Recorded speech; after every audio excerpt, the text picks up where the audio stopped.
নমস্কার বন্ধুরা, চলো দুপুরের লাঞ্চের থালিতে কি আছে দেখে নিই। দেখো, আছে গোল করে কাটা করলা ভাজা, এটা কিন্তু উচ্ছে নয়, করলা বড় বড়। আর আছে মোচার ঘন্ট, ঘি গরম মশলা দিয়ে এটা রান্না করেছি।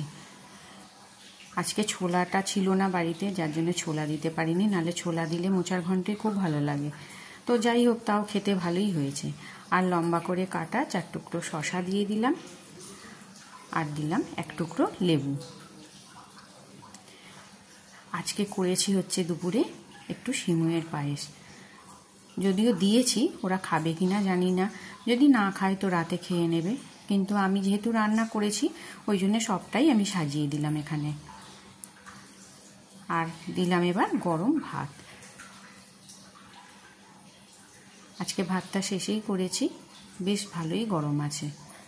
চলো ভাতটা একটু হাতের সাহায্যে ভালো করে একটু গুছিয়ে দিই।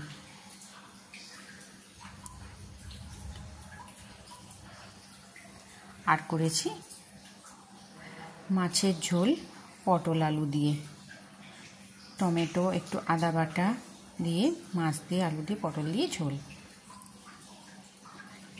এই মোচার ঘন্টটা ওরা ঘি দিয়ে খাবে, কাজেই আমি না ঝোলটা বেশি করিনি, মাছের ঝোলটা একটু গামাখা ঝোল হয়েছে, ওই রকমই রেখেছি।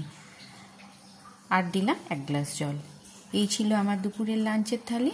তোমাদের কেমন লাগলো অবশ্যই জানিও, ভালো লাগলে একটা কমেন্ট করো, ছোট্ট করে একটা লাইক করে দিও, আমার পাশে থেকো, আমার চ্যানেলটাকে সাবস্ক্রাইব করো। আবারও আসবো আরও একটা কোনো ভিডিও নিয়ে।